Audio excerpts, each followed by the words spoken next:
February 19, 1945. 30,000 U.S. Marines land on a Pacific island after 72 days of non-stop bombardment. More firepower than any target in American history. Reconnaissance shows nothing alive. Intelligence rates resistance at 0. The forecast, 5 days to total victory. 3 minutes after the first boots touch sand, the shooting starts against the Navy. The Navy missed a single detail. That was exactly the problem. One Japanese general had spent 9 months secretly carving 18 kilometers of tunnels beneath a live volcano by hand. 1,500 rooms, 21,000 soldiers. An entire underground city built specifically to make the most devastating bombardment in Pacific War history strike nothing but empty rock. His name appears in almost no American history book. His body was never found, and the fortress he built, still sealed, still intact beneath the same black sand, forced America to completely rethink whether it could ever end the war. How does a general make the mightiest navy on earth fire at nothing? And why build the perfect trap knowing you'll never leave it? 17 years before the beach, a Japanese cavalry officer in a tweed coat steps off a Pacific mail steamer in San Francisco. His name is Tadamichi Kuribayashi. He is 33 years old, assigned by the Imperial Army to spend 2 years inside the country he believes Japan is on a collision course with. He buys a Chevrolet and drives it across the continent. The flat mathematics of Kansas wheat fields, the oil derricks of Texas punching holes in a sky that goes on forever, the organized thunder of Buffalo's steel yards. He trains with American cavalry at Fort Bliss.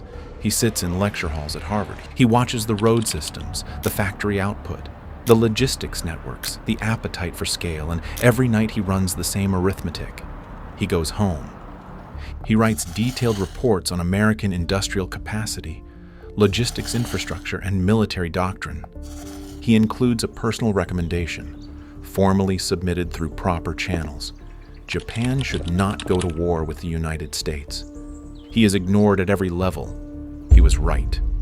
They lost. The order of those 2 sentences took 17 years to become clear. He spends the next decade and a half watching his country do precisely what he told it not to do. He is an engineer of probabilities in a culture that punishes engineers of probabilities. His diaries from these years carry the texture of a man who has fully separated his private life from his official forecasts, not because the separation is comfortable, but because it is the only way to remain functional while being ignored. He misses his wife. He has a daughter named Takako who is afraid of the dark. He draws tiny ink figures in the margins of his letters to her, not because she will understand them, but because he wants her to know that from the far side of the world, no matter how far or how long, he is still thinking of her. In June 1944, the Emperor summons him to the Imperial Palace. Prime Minister Tojo looks across a conference table and says 8 words. Only you among all the generals are qualified. No one in the room says what those words mean. They don't need to. The post is Iwo Jima, an 8-square-mile sulfur rock 1,200 kilometers south of Tokyo, sitting directly beneath the flight path American B-29 bombers used to reach the Japanese home islands. Every man at that table understands that the next person to command Iwo Jima will die there. Kuribayashi says yes. Before he leaves, he writes a letter. It is addressed to Takako. He does not tell her where he is going. He draws a small rabbit in the margin, because she is afraid of the dark and he cannot be there to leave a light on. He seals the envelope. He's gone. He arrives on the island to find organized incompetence. Artillery batteries are positioned on ridge crests exactly where doctrine places them, exactly where naval guns will obliterate them in the first minutes of any bombardment. Machine gun nests face the beach in straight-ahead firing lines. Every senior officer is preparing to fight the war that American planners expect them to fight. Kuribayashi pulls the artillery off every ridge. He pulls every man off the beach. He halts all the above-ground construction. Then he issues the order that earns him the open contempt of nearly his entire command of staff. He bans the Banzai Charge. The Banzai Charge is not a tactic. It is a sacrament, the final act of identity for every Japanese officer in the Pacific War. The mass frontal assault that declares honor over arithmetic. His own chief of staff calls him a coward to his face, in front of assembled officers. The word landing in a room that goes completely still. Other senior officers write directly to Tokyo requesting his removal.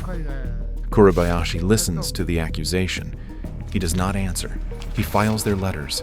He keeps buildings. He issues what he calls the courageous battle vows. Each man will kill 10 Americans before he himself is killed. Each fighting position is also each man's grave. Nobody retreats. Nobody charges. Nobody surrenders. When the Americans walk past your position, you wait and then you fire into their backs. He is not trying to win. He has known the outcome of this battle since 1928. He is trying to make every subsequent American amphibious landing in the Pacific so costly that Washington reconsiders the arithmetic of invading the Japanese home islands. To accomplish that, he needs the surface of Iwo Jima to be a stage, and then he needs to evacuate it entirely. 25% of his garrison, more than 5,000 men, are pulled from combat duties and handed shovels. But what exactly are 5,000 men with shovels building underground? And can anything carved by hand to survive what the most powerful navy in history is about to fire at it? Iwo Jima sits on top of an active volcanic system. Ground surface temperatures in sections of the island are high enough to cook food on bare steel. At the working faces underground, temperatures reach 50 degrees Celsius. Sulfur fumes leak from fractures in the rock and burn the respiratory tract on contact. The island is, in almost every medical sense, uninhabitable for sustained underground labor. It is also, for the one structural requirement Kuribayashi has, almost perfectly engineered by geology. The subsurface material is volcanic tough, compressed ash, soft enough to cut with hand chisels and improvised picks. There are no pneumatic drills, no mechanical excavators. Every meter of tunnel is carved by hand, in 5-minute rotations, by men wearing gas masks improvised from cloth and charcoal, surfacing in pairs to breathe, descending again. Heat exhaustion kills men before the first month of building is finished. Kuribayashi goes underground in his uniform jacket and times the rotation shifts himself. Workers pass out at the cutting faces and are dragged to the surface and sent back down when they can stand again. After 18 days underground, he writes home that his skin has burned black and peeled off 3 times. He does not mention stopping. What they build is not a network. It is a functioning city. By January 1945, they completed 18 kilometers of passages. The smallest tunnels are 3-man firing positions carved directly into cliff faces. The largest are barracks chambers 400 meters long. The main command post is buried 20 meters below the central plateau, accessed through 150 meters of approach tunnel that bends 3 times to absorb the pressure waves from surface explosions. At the far end, electric light, a wall map pinned with every firing position on the island, and a tea kettle on a gas ring. The design philosophy is identical in every room. Every artillery position has a reinforced steel door. The door stays closed. The crew opens it, fires 1 round, closes it. American fire spotters trying to triangulate a muzzle flash see a flicker lasting less than 2 seconds. A battleship's 16-inch shell arrives at a closed steel plate set into a meter of volcanic rock. The plate dents. The crew inside lives. Every position is also sighted to cover every other position. There is no square yard on the surface of Iwo Jima that cannot be reached by fire from at least 3 separate locations. Mount Suribachi at the southern tip covers the full landing beach. The northern ridges cover Suribachi. The central plateau covers both. Wherever you stand, you are inside a triangle of fire from weapons you cannot see, fired from positions you cannot triangulate. manned by soldiers who will reoccupy their stations 20 minutes after you believe you have killed them. A flamethrower team clears a bunker. Every man inside is dead. The position goes silent. The Marines mark it cleared and advanced. 20 minutes later, the same bunker opens fire into their backs. Fresh crews have walked through the tunnel system from a barracks chamber 500 meters away, climbed the rear entrance, and resumed firing. The Marines will lose more men to ground they have already crossed than to ground they have not yet reached. 25 feet of compressed volcanic rock and ash. That was all that stood between Kuribayashi's tea kettle and the most powerful naval guns in American history. He built it, and he thought that was probably enough. By February 1945, the fortress is complete. He walks every position one final time. He writes his last letter to his wife and tells her not to wait for him. On the horizon, 1,149 ships are forming up. The fortress is finished. The ships are one day out. But how does 25 feet of volcanic rock actually hold against what is about to come? The bombardment. Every morning in the week before the landing, reconnaissance aircraft photograph Iwo Jima, and the prints arrive on planning tables before breakfast. What they show every morning is the same thing: a surface that has stopped resembling an island. Craters overlapping craters, nothing standing, ridge lines reduced to gravel. The bombardment producing this has run for 72 days. Battleships USS New York, USS Texas, and USS Idaho have closed to within 5,000 yards point-blank range for a naval gun and fired 16-inch shells in sustained salvos. Iwo Jima has absorbed more concentrated firepower per square mile than any island target in the history of American naval warfare. Marine General Holland Smith had requested 10 days of dedicated pre-invasion bombardment. The Navy approved 3 because the fleet has subsequent objectives. The officers planning the landing do not consider this a concession. One senior planner tells a journalist about the Marines might go ashore unopposed. Another says the only Japanese left alive will be too concussed to hold a rifle. 20 meters below the craters, 19-year-old private from Osaka is lying on a wooden bunk listening to the ceiling. Every few seconds, a dense, low vibration moves through the rock and into his spine.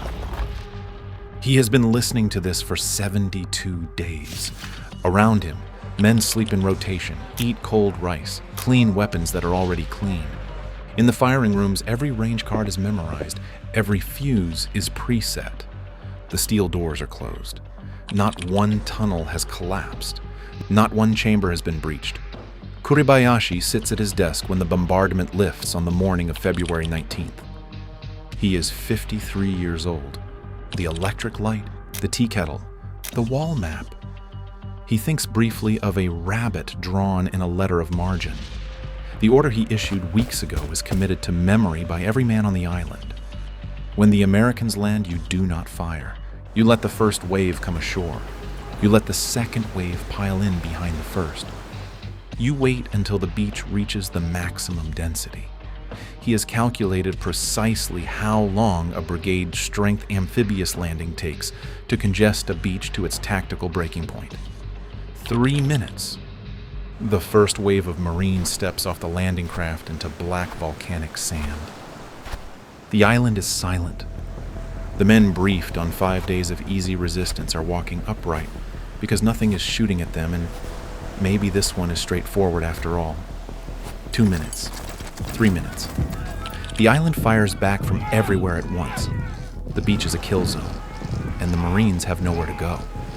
But how long can 30,000 men survive inside a trap specifically built to make every inch of ground cost more than the last?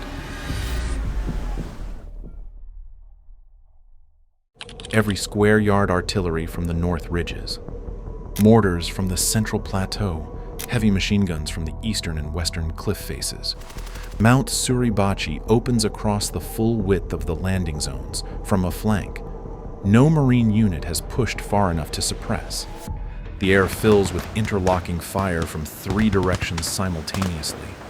On the beach, a corporal from Ohio, 19 years old, 12 days into his first combat deployment, digs with his helmet into the black volcanic sand and watches the hole refill around his shins before he can get his knees down. There is no cover anywhere on the beach. The sand holds no shape a man can use. He presses his face into it and counts, because that is what his sergeant told him to do when everything goes wrong at once. Count, slowly, and keep counting.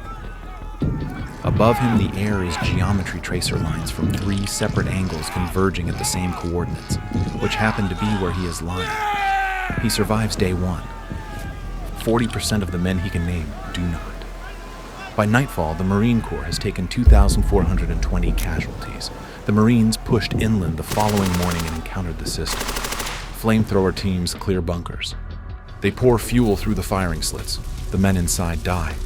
The positions go silent. The Marines mark them cleared and advanced. 20 minutes later, the same positions fire into their backs. They seal cave entrances with demolition charges. There are 2,500 rooms. For every entrance they close, 5 more stay open. On one occasion, they drop 4 tons of high explosives on a position confirmed as Kuribayashi's command post. The explosion shakes the entire central plateau. The tactical situation in that sector does not change. The Marines name positions after what they cost. The Meat Grinder, Bloody Gorge, Turkey Knob, the Amphitheater. Each name marks a tunnel complex. Each absorbs a battalion. Day 5. A patrol from the 28th Marines reaches the summit of Mount Suribachi. 6 Marines raise a flag on a length of iron pipe. Associated Press photographer Joe Rosenthal takes 1 frame from below and to the left. The image reaches American newspapers within 36 hours. It appears on a postage stamp within 2 months. Franklin Roosevelt orders the 6 flag raisers home for a war bond tour. One of them, 20-year Harlan Block from Weslaco, Texas, will be dead before day 19. On the day that photograph is taken, 85% of the casualties at Iwo Jima have not happened yet. The flag goes up at the southern tip. The war is at the northern tip, 5 miles away, in terrain no camera reaches, inside a tunnel system that has been in continuous combat for 5 days with no visible endpoint. The photograph does not show victory. It shows a pause in the worst 30 days in the history of the United States Marine Corps. Pauses photograph better than the rooms inside a tunnel system. So it is the pause that survives into history books, and the rooms remain invisible. Which is, without any planning, exactly how Kuribayashi designed the island to work. He pushed the worst of the fighting so far north that the cameras could never follow. Somewhere in those northern tunnels, in rooms no correspondent would ever reach, letters were still sealed in their envelopes. Some of them were addressed to a girl who was afraid of the dark. Her father had drawn small ink figures in the margin so she would know he was still thinking of her, even from 200 kilometers away, even from beneath a volcano that was trying to kill him. He was still thinking of her. 36 days, not 5. 26,000 American casualties, 6,821 Marines killed, the only battle in the Pacific War in which American casualties exceeded Japanese ones. More than a quarter of every Medal of Honor awarded to Marines in the entire Second World War was earned on 8 square miles of sulfur rock. 36 days in, and Kuribayashi is still alive, still fighting. So where is he, and what does the man who knew he would lose from the beginning do when there is nothing left?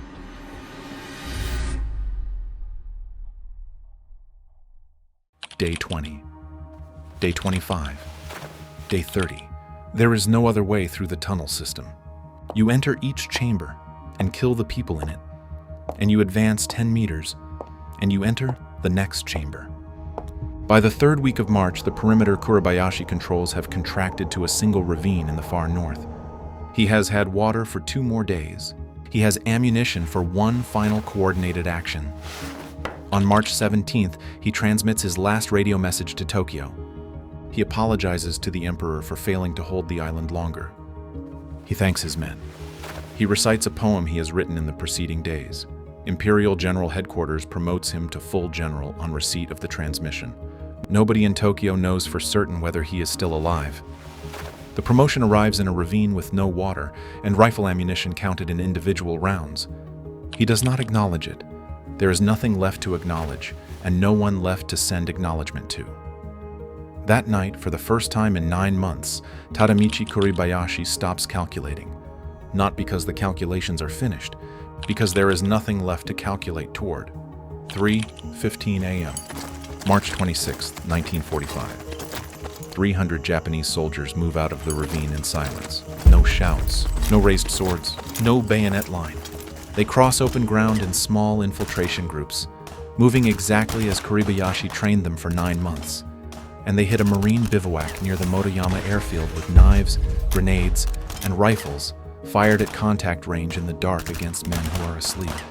53 Marines are killed. More than 100 people are wounded. It is the single most lethal Japanese ground action of the entire Iwo Jima campaign. It is not a banzai charge. His chief of staff called him a coward for the written order that made this possible. His officers wrote to Tokyo demanding his removal, and he filed the letters and kept building. He refused the banzai charge because the mathematics said silent infiltration kills more people than mass frontal assault. He had spent his entire career being right about mathematics. On the last night of his life, with no resources remaining and no outcome left to influence, he refused it again. He was still right about math, and that was enough. The physical evidence places Kuribayashi himself among the men in that final assault, making him, if confirmed, the highest-ranking Japanese officer to personally lead a ground attack anywhere in the Pacific War. In the morning, Marines find a senior officer's ceremonial sword and a uniform with rank insignia stripped away. They search the bodies. They do not find him. Weeks before the assault, he had issued a written order. No senior officer's remains were to be left identifiable to the enemy. The order was carried out. Of 21,000 Japanese defenders, 216 are taken alive. The bombardment was not outsmarted. It was made structurally irrelevant. America fired more ordnance at Iwo Jima than at any previous target in its history, and the vast majority of it struck empty surface rock while the war conducted itself 20 meters below on a layer of reality that had been prepared while the bombs fell by the man those bombs were meant to kill.